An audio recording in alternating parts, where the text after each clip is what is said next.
ரொம்ப சிம்பிளாக ஒரு வெஜிடபிள் புலாவ் செய்து பார்க்கலாம்.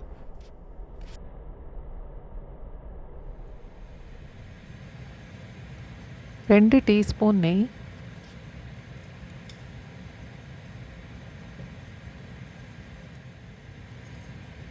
ஒரு டீஸ்பூன் எண்ணெய்,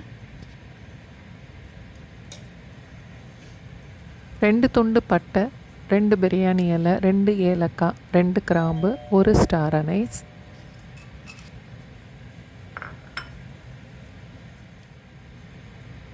2-3 டேபிள் ஸ்பூன் அளவுக்கு முந்திரி பருப்பு,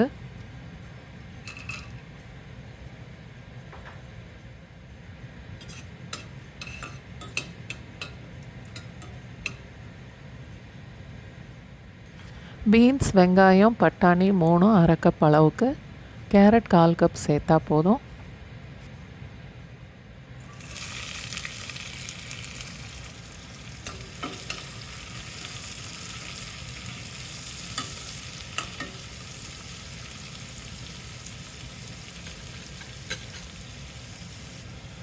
காய்கறி எல்லாம் பாதி அளவுக்கு வேகிற வரைக்கும் வதக்கணும்.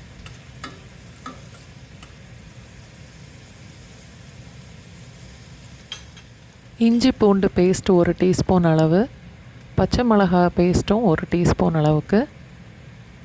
இஞ்சி பூண்டு பச்சை மிளகாய் பேஸ்ட்டு இல்லைன்னா சின்ன துண்டு இஞ்சி, 6-7 பூண்டு, 4 இல்லை 5 பச்சை மிளகாய் சேர்த்து அரைச்சிக்கலாம். 2 டேபிள் ஸ்பூன் புதினா,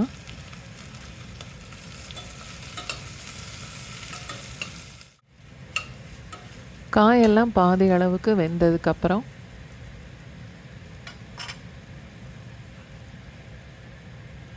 240 ml அளவு உள்ள கப்பில் 2 கப் அளவுக்கு தண்ணி சேர்க்குறேன்.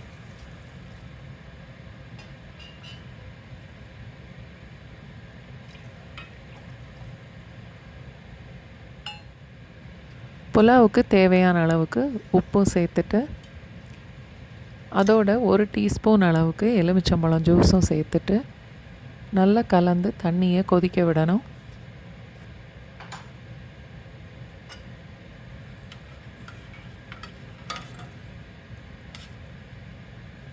தண்ணி அளந்த அதே கப்பில் 1 கப் அளவுக்கு பாஸ்மதி அரிசி 30 நிமிஷம் ஊற வச்சுட்டு தண்ணியை நல்லா வடிகட்டி எடுத்திருக்கேன். அதை இப்போ கொதிக்கிற தண்ணியோடு சேர்த்துடணும்.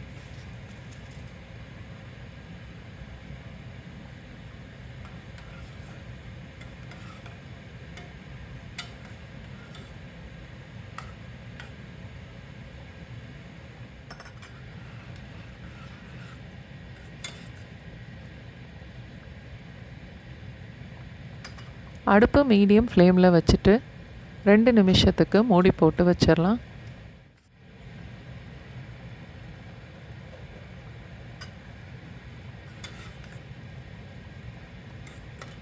இப்போது அரிசியும் பாதி அளவுக்கு வெந்திருக்கும். அடுப்பை லோ ஃப்ளேமில் மாற்றிட்டு இன்னும் ஒரு 2 நிமிஷத்துக்கு மூடி போட்டு வச்சிடலாம். ரொம்ப ஈஸியாக வெஜிடபிள் புலாவ் ரெடி ஆயிருச்சு. லஞ்ச் பாக்ஸுக்கு ஒரு நாள் இந்த புலாவ் ட்ரை பண்ணி பாருங்கள்.